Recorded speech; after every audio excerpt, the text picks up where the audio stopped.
O que o Bolsonaro tem tanto para esconder? Essa é uma pergunta que basicamente foi feita por uma pessoa nas redes sociais e que o Bolsonaro respondeu o seguinte aqui. Eu vou ler a pergunta e vou ler a resposta do Bolsonaro. O Lucas perguntou aqui, para o Bolsonaro: Presidente, o senhor pode me responder por que todos os assuntos espinhosos / polêmicos do seu mandato você põe sigilo de 100 anos? Existe algo para esconder? E daí o Bolsonaro respondeu aqui: em 100 anos saberás. Joinha. Então hoje eu quero analisar um pouco essa questão aqui do sigilo, né? Por que o Bolsonaro põe em sigilo, como diz o Lucas aqui, assuntos espinhosos, polêmicos. Por que ele faz isso e como isso é um absurdo, né? Mas antes de entrar nesse assunto, curta esse vídeo aqui e também vá no link que está na descrição desse vídeo para poder se inscrever para um evento virtual nesse próximo domingo, dia 17 de abril, às 18 horas, chamado Guerra de Argumentos. E nesse evento eu vou dividir com você aqui algumas observações que eu fiz aqui a partir de debates nas redes sociais, o modo como as pessoas operam e táticas desonestas que elas usam para tentar ficar por cima no debate. Então se inscreva, é um evento gratuito, vá lá no link na descrição e faça parte desse grupo. Vai lá, vou esperar você. Então, vamos falar um pouquinho sobre o sigilo do Bolsonaro, né? Por que ele põe em sigilo essas questões e como isso contraria, em grande medida, a própria ideia de uma democracia que é fundamentada nesse modelo contemporâneo, em grande medida, em transparência. Porque o Bolsonaro agora, ele decretou sigilo para os encontros que ele teve com os pastores que estavam intermediando negociações com o MEC. Os pastores eram o Arilton Moura e o Gilmar Santos, que ficava fazendo uma ponte entre o MEC e prefeituras. E a denúncia feita agora, né, o tal bolsolão do MEC, é que esses pastores cobravam propina de prefeitos para poder distribuir verbas do MEC para a construção de creches, de escolas, ou seja, para destinar a verba do MEC para esses municípios. E daí a história foi crescendo, inclusive surgiu até uma denúncia de que esses pastores estavam pedindo barras de ouro para poder destinar dinheiro do MEC para municípios. Então, assim, no governo que se arrogava, né, ou que se dizia que não tinha corrupção, há muitos escândalos estourando e pipocando nos últimos anos e, recentemente, nos últimos meses, é um escândalo atrás do outro. E daí o Bolsonaro decretou sigilo em relação aos encontros que ele teve com esses pastores. E a pergunta que se levanta é por quê? Por que o Bolsonaro quer proibir que a sociedade, que os brasileiros, que os cidadãos saibam quantas vezes ele se reuniu com esses pastores, em quais circunstâncias? Por quê? O que ele tem para esconder? E daí, como eu falei, não é a primeira vez que ele faz isso, né? A outra circunstância aqui, eu vou pôr uma reportagem que mostra outros casos quando o Bolsonaro decretou sigilo também. Então, por exemplo, ano passado ele impôs um segredo de 100 anos, sobre informações de crachás de acesso ao Palácio do Planalto para o Carlos Bolsonaro e para o Eduardo Bolsonaro. E daí ele alegou, na verdade, que isso aqui eram informações relacionadas à intimidade, vida privada, honra e imagem dos familiares. Em 2021 também, ele decretou 100 anos de sigilo também para o cartão de vacinação do Bolsonaro. Porque você tinha um presidente que era negacionista, ou é negacionista, não deixou de ser negacionista, é um presidente negacionista da ciência, que estava questionando a eficácia da vacina e estava propondo imunidade de rebanho por contágio, ou seja, que os brasileiros fossem trabalhar, se expusessem ao vírus, pegassem o vírus e se morrer, morreu. Fazer o quê, né? Não é coveiro. Então ele é alguém que estava enfrentando a vacina e ajudando o vírus a se propagar. E quando quiseram saber, né? O Bolsonaro, você se vacinou ou não? Ele foi lá e impôs sigilo sobre o cartão de vacinação dele. Por quê? Não sabemos. Depois, outro caso também foi relacionado ainda à pandemia, né, a gestão da pandemia, do então ministro da Saúde, Eduardo Pazuello. E daí, nesse caso, o Exército impôs 100 anos de sigilo também, 100 anos de sigilo sobre o processo interno que apurou a conduta do Pazuello durante a pandemia. Então não sabemos o que aconteceu, não sabemos como o Exército lidou com esse caso, porque resguardava a privacidade, a intimidade do ministro. E agora esse caso aí dos pastores do MEC, fazendo a ponte entre MEC e prefeitos, cobrando propina, denúncia que ocupou a imprensa nos últimos dias e, mais uma vez, o Bolsonaro vai e esconde os fatos. Como eu falei, um dos elementos centrais da democracia tem a ver com a transparência, que os cidadãos saibam o que os políticos estão fazendo. Então, assim, quando você tem acesso às contas públicas, quando você tem acesso aos gastos dos parlamentares ou dos políticos, inclusive tem mais um caso, né? Quando o Bolsonaro levantou também sigilo sobre os gastos do cartão corporativo dele. Então, assim, são dados, são informações que deveriam ser de acesso público, porque são políticos, são representantes públicos que estão gastando o dinheiro dos impostos dos brasileiros, é você aí com seus impostos que paga essas pessoas, então, em tese pelo menos, você deveria ter o direito de poder saber o que eles fazem com o seu dinheiro. Mas o Bolsonaro, que é alguém que o tempo todo enfrenta as instituições, que corrói as instituições democráticas, é alguém que despreza a democracia, inclusive, é claro que toda oportunidade que ele tiver, ele vai fazer alguma coisa para sabotar a democracia, para sabotar a confiança dos cidadãos na democracia. Então, o que ele faz aqui, mesmo se não houver nada nessa história, mesmo se não houver nada na questão da vacina, por exemplo, dele, ele faz isso porque ele gosta, ele tem prazer em desacreditar esse processo. Ele faz isso com as urnas também. Ele é alguém que antes da eleição já está questionando se as urnas eletrônicas são eficazes ou não. Ele é alguém que antes de ter a eleição já está questionando a validade da eleição. Então ele é alguém que atua para minar a confiança na democracia. É claro que quando a gente fala, né, em democracia, por exemplo ontem, né, que falei aqui sobre o caso do Arthur Duval, mamãe falei, que possivelmente será cassado na Assembleia Legislativa de São Paulo, quando eu falo em democracia, a gente fala aqui de um referencial que é bastante abstrato, né? A gente pensa num modelo no qual os eleitores vão, participam, votam, escolhem os representantes, estão ali fiscalizando, e há uma série de instituições, os freios e contrapesos da democracia, que ajudam a proteger as instituições. Ou seja, a gente pensa num referencial mais ou menos abstrato, mas quando você vai olhar o mundo real, quando você vai observar de perto como se dá em diferentes países, o negócio é bem mais complicado. O fato é que esse referencial, esse ideal, é aquilo que norteia as práticas de qualquer regime. Quando você pensa em democracia, há esse imaginário, há essa noção abstrata, e é em direção a isso que, em tese, né, a classe política, os cidadãos, a sociedade iria, buscando mais democracia, buscando mais direitos, buscando mais representatividade, buscando esse ideal abstrato, que nunca vai ser realizado, na verdade, porque o mundo real é imperfeito, ele é cagado.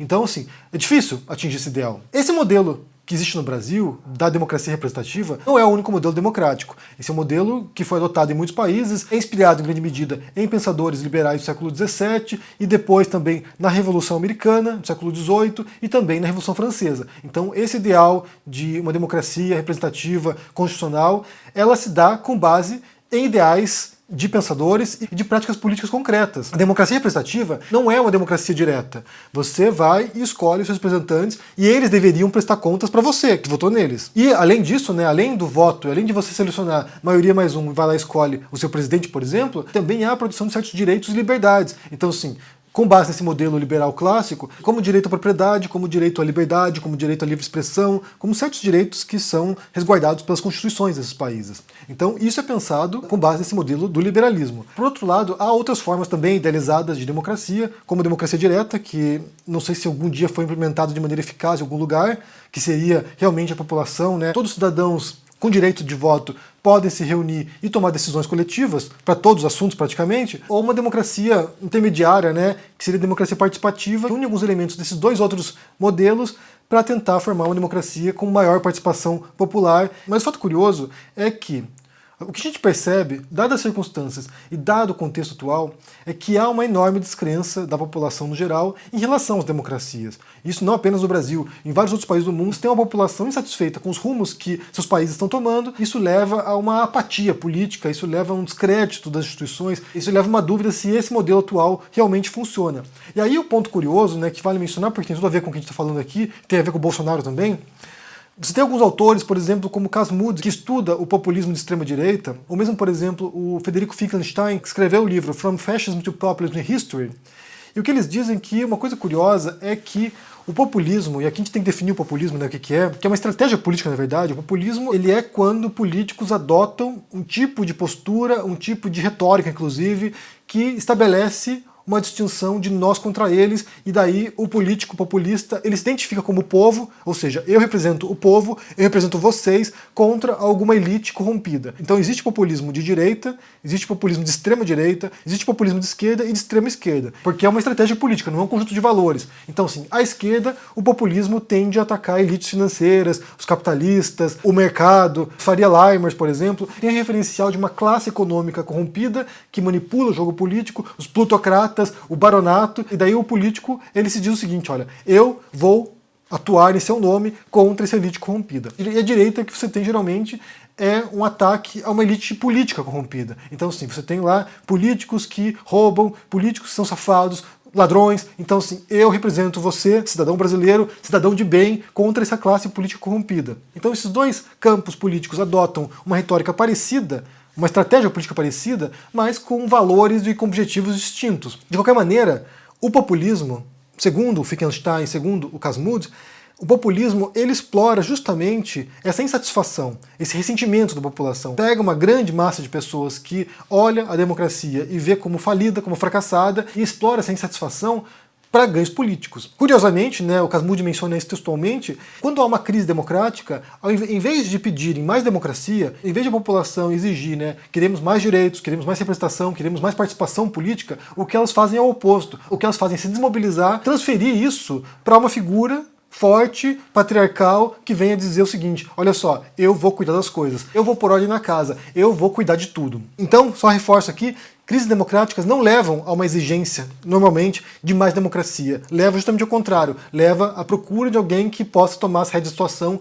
e consertar as coisas. Isso pode levar também, em muitos sentidos, a governantes autoritários, como o caso do Bolsonaro. O Bolsonaro vem nessa crise democrática, Vem após o impeachment da Dilma, vem após a insatisfação, vem após, uma série de mecanismos sociais, econômicos, políticos no Brasil, que leva a população a procurar uma figura que pareça ser forte, o imbrochável, que já foi desmentido nos últimos dias, o imbrochável que vai resolver as coisas, o mito. Então, eu penso que esses atos do Bolsonaro, esse modo como ele opera o tempo todo, deslegitimando as instituições democráticas, ou sabotando a democracia brasileira, tem a ver com esse processo.